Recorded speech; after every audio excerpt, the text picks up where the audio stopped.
সবাই বসে ধৈর্য সহকারে বক্তব্য শুনুন। বিসমিল্লাহির রহমানির রহিম। আসসালামু আলাইকুম। প্রিয় বাংলাদেশ আজ কারামুক্ত। পুরো বাংলাদেশটাকেই বিগত 15 বছর ধরে বন্দি করে ফেলা হয়েছিল। আয়নাঘর মুক্ত আজ আমাদের প্রিয় বাংলাদেশ। বিরোধী মতের মানুষকে আয়নাঘরে আটকে রাখা হতো, আজ উন্মুক্ত হয়েছে গণতন্ত্রের দ্বার। আজ মুক্ত, স্বাধীন প্রিয় বাংলাদেশ। প্রিয় বাংলাদেশের সাহসী ছাত্র জনতাকে বিরচিত অভিনন্দন। প্রিয় দেশবাসী, আপনাদের ঐক্যবদ্ধ আন্দোলনে গণহত্যাকারী হাসিনা দেশ ছেড়ে পালিয়েছে। প্রমাণ হয়েছে আবারও মুক্তিযুদ্ধের বাংলাদেশ কখনো পরাজয় মানে না, মানতে পারে না এবং মানবে না।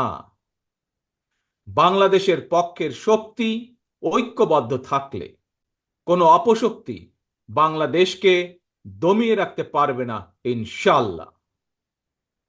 1971 এর মুক্তিযুদ্ধ আর 2024-এর মুক্তিযুদ্ধ, উভয় মুক্তিযুদ্ধেই জনগণের বার্তা একটি। কি সেটি? সেই বার্তা হলো শর্ত দিয়ে স্বাধীনতা হয় না। স্বাধীনতা প্রিয় জনগণ স্বাধীনতা অর্জন কিংবা স্বাধীনতা রক্ষায় কোনো শর্ত মানে না, মানতে রাজি না। গণহত্যাকারী স্বৈরাচারী হাসিনা পালিয়ে যাবার পরে বাংলাদেশ থেকে, প্রিয় বাংলাদেশ থেকে আমি যত মানুষের সাথে কথা বলেছি, প্রতিটি মানুষ অনুভূতি প্রকাশের প্রথম উচ্চারণ ছিল বাংলাদেশ স্বাধীন হয়েছে। স্বাধীন বাংলাদেশ থেকে বলছি। দেশ এবং জনগণকে স্বাধীন করতে গিয়ে চোখে মুখে বুকে গুলি আলিঙ্গন করা আবু সাইদ কিংবা মুগ্ধের মতন হাজারো ছাত্র ছাত্রী, তরুণ তরুণীকে প্রাণ বিসর্জন দিতে হয়েছে। আহত হয়েছেন অসংখ্য, অগণিত মানুষ। এর ভিতরে ছাত্র ছাত্রী রয়েছেন, এর ভিতরে রয়েছেন সাধারণ মানুষ, গৃহিণী, এর ভিতরে রয়েছেন রাজনৈতিক নেতা কর্মী বৃন্দ। গণতন্ত্রের বিজয়ের ইতিহাসের এই মানুষগুলোর স্মরণীয় হয়ে থাকবেন। ছাত্র জনতার এই বিপ্লবে দেশের সকল শ্রেণী পেশার মানুষ সেদিন রাজপথে নেমে এসেছিলেন। গণতন্ত্রের পক্ষের রাজনৈতিক দলের নেতাকর্মীদের পাশাপাশি একজন মা যেমন তার সন্তানকে কোলে নিয়ে সেদিন রাজপথে সামিল হয়েছিলেন, একইভাবে শিক্ষক, সাংবাদিক, বুদ্ধিজীবী, সাংস্কৃতিক কর্মী, শ্রমিক সহ সকল শ্রেণী পেশার মানুষ সেদিন রাজপথে নেমে এসেছিলেন। 52, 71 কিংবা 90 এর মতন দেশের ছাত্র সমাজ বিজয়ের নতুন আরেকটি অমর ইতিহাস রচনা করেছেন। ছাত্র জনতার ঐক্যবদ্ধ বিপ্লবের মধ্যে দিয়ে 2024 সালের 5ই আগস্ট বাংলাদেশ দেখেছে আরেকটি বিজয়। আমি বিএনপি সহ গণতান্ত্রিক আমি প্রতিটি রাজনৈতিক দলের পক্ষ থেকে দলমত নির্বিশেষে অভিনন্দন জানাই বাংলাদেশের বীর জনতাকে। প্রিয় দেশবাসী, হাজারো শহীদের রক্তের বিনিময়ে অর্জিত স্বাধীনতার গৌরবকে কালেমুক্ত করার ষড়যন্ত্র এরই ভিতরে আবার শুরু হয়ে গিয়েছে। দেশকে গণতন্ত্রের উত্তরণের চলমান প্রক্রিয়াকে বাধাগ্রস্ত করতে সারা দেশে অস্থিতিশীল পরিবেশ সৃষ্টির ষড়যন্ত্র স্পষ্ট হয়ে উঠছে। প্রশাসনের প্রতি আহ্বান, শক্ত হাতে আইন শৃঙ্খলা নিয়ন্ত্রণ করুন, প্রতিটি মানুষের নিরাপত্তা নিশ্চিত করুন। ধর্ম, বর্ণ পরিচয়ের কারণে কেউ যেন নিরাপত্তাহীনতায় না থাকে, সবার আগে সেটি নিশ্চিত করতে হবে। দেশের বর্তমান পরিস্থিতিতে বিএনপি সহ বাংলাদেশের গণতন্ত্রের পক্ষের দলগুলোর দৃষ্টি আকর্ষণ করে বলতে চাই, ষড়যন্ত্রকারীদের এই নৈরাজ্যের কাছে আমরা হার মানতে পারি না। আমি বিশেষ করে এই মুহূর্তে দেশের সবচেয়ে বড় এবং জনপ্রিয় রাজনৈতিক দল হিসাবে সারা দেশে বিএনপির সর্বস্তরের নেতাকর্মীর প্রতি আহ্বান রেখে বলতে চাই, আপনারা যিনি যেখানে বসবাস করেন সেখানে আপনার বন্ধু কিংবা পাড়া প্রতিবেশী, তিনি মুসলমান, বৌদ্ধ, হিন্দু, খ্রিস্টান, ধর্মীয় পরিচয় যাই হোক না কেন, বিশ্বাস যাই হোক না কেন, তার নিরাপত্তায় আপনি ঢাল হিসাবে দাঁড়িয়ে দৃষ্টান্ত স্থাপন করুন। আমাদেরকে মনে রাখতে হবে, বাংলাদেশে ভূখণ্ডে বসবাসকারী প্রত্যেকটি মানুষের একটি পরিচয়, সেটি হচ্ছে আমরা বাংলাদেশী। প্রিয় ভাই বোনেরা, আরেকটি বিষয়ের প্রতি আপনাদের দৃষ্টি আকর্ষণ করে কথা বলতে চাই। একটি সভ্য এবং গণতান্ত্রিক রাষ্ট্রে পুলিশ অপরিহার্য। পুলিশ জনগণের শত্রু নয়। গণহত্যাকারী হাসিনা বিনা ভোটে ক্ষমতায় থাকার জন্য আইন শৃঙ্খলা বাহিনীকে জনগণের শত্রু হিসাবে দাঁড় করিয়েছে। তবে আমি বিশ্বাস করি, বিএনপি বিশ্বাস করে, বাংলাদেশের গণতান্ত্রিক রাজনৈতিক দলগুলো প্রত্যেকে বিশ্বাস করে, পুলিশের ভেতরে একটি চক্র ছাড়া অধিকাংশ পুলিশ কর্মকর্তা এবং সদস্য চাকরিবিধি মেনেই, দেশের আইন কানুন মেনেই দায়িত্ব পালনের চেষ্টা করছেন। হাসিনার পালনের পরে বর্তমানে খুব সুকৌশলে একটি চক্র পুলিশের মনোবল ভেঙে দেওয়ার ষড়যন্ত্রে লিপ্ত হয়েছে। পুলিশকে অকার্যকর করে দেওয়া গেলে দেশকে অস্থিতিশীল করা সহজ। ধর্মীয় সংখ্যালঘু জনগোষ্ঠীর মনে নিরাপত্তাহীনতা সৃষ্টি করা সহজ। অস্থিতিশীলকারীদের আমি হুঁশিয়ার করে দিয়ে বলতে চাই, পুলিশ কিংবা ধর্মীয় সংখ্যালঘু জনগোষ্ঠী আজ থেকে, এই মুহূর্ত থেকে হামলা কিংবা নৈরাজ্য বন্ধ করুন। এমনকি কেউ বিএনপির নাম ব্যবহার করে কোনো অপকর্ম করতে চাইলে তাকে ধরে আইনে হাতে তুলে দিন। কোনো পুলিশের বিরুদ্ধে কোনো সুনির্দিষ্ট অভিযোগ থাকলে সংশ্লিষ্ট কর্তৃপক্ষের কাছে যথা নিয়মে অভিযোগ দায়ের করুন। দেশবাসীর প্রতি আমার বিনীত আহ্বান, কেউ দয়া করে নিজের হাতে আইন তুলে নেবেন না। প্রতিহিংসা, প্রতিশোধে লিপ্ত হবেন না দয়া করে।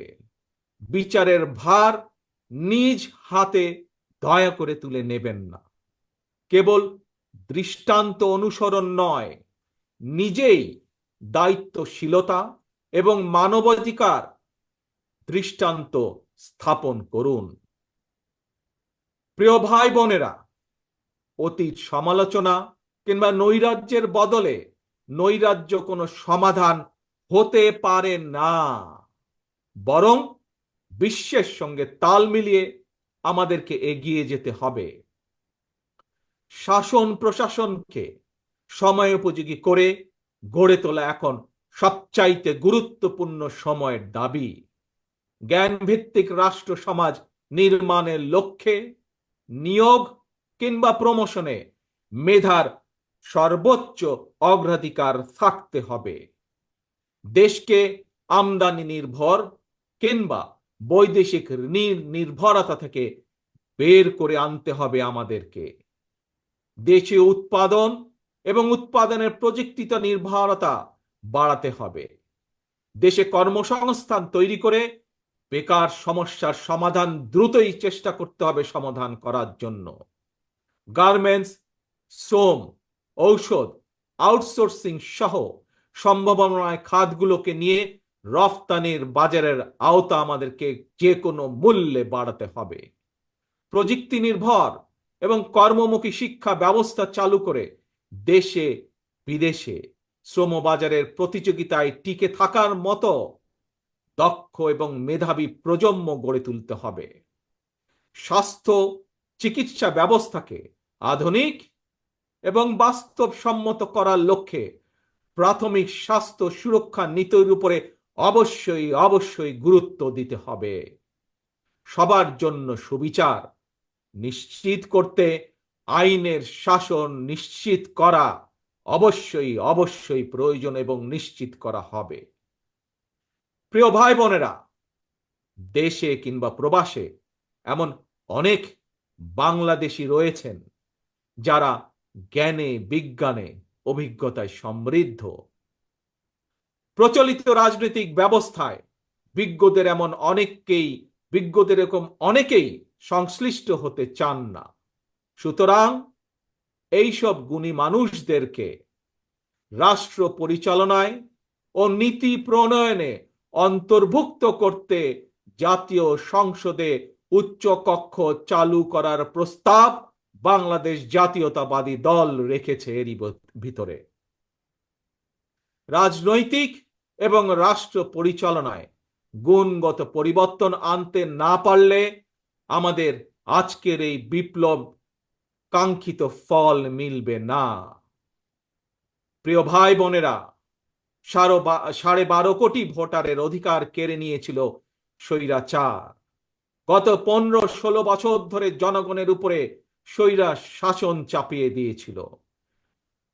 স্বৈরাচার গণহত্যাকারী হাসিনার পতনের মধ্যে দিয়ে হাজারো শহীদের রক্ত রঞ্জিত বিপ্লবের প্রথম ধাপ সফল হয়েছে মাত্র। ছাত্র জনতার এই রক্ত ঝরা বিপ্লবের চূড়ান্ত লক্ষ্য একটি বৈষম্যহীন গণতান্ত্রিক বাংলাদেশ। তাই বিপ্লবের লক্ষ্য বাস্তবায়নে দ্রুততম সময়ের মধ্যে জাতীয় নির্বাচন অনুষ্ঠান করতে হবে। দ্রুততম সময়ের মধ্যে জনগণের ভোটে নির্বাচিত প্রতিনিধিদের কাছে ক্ষমতা হস্তান্তর করতে হবে। স্বৈরাচার হাসিনা পতনের রক্ত রঞ্জিত বিপ্লবকে সার্থক এবং সফল করে আসুন নাগরিক হিসাবে আমরা আরো দায়িত্বশীল আচরণ করি। বিভেদ, বিরোধ, হিংসা, প্রতিহিংসা নয়। আসুন সবাই মিলে রাষ্ট্র এবং সমাজে মুক্তিযুদ্ধের মূল মন্ত্র সাম্য, মানবিক মর্যাদা, সামাজিক সুবিচার প্রতিষ্ঠা করার শপথ গ্রহণ করি। নতুন প্রজন্মের জন্য একটি দুর্নীতিমুক্ত এবং জবাবদিহিমূলক একটি নিরাপদ গণতান্ত্রিক বাংলাদেশ আমরা গড়ে তোলার সর্বোচ্চ চেষ্টা করি।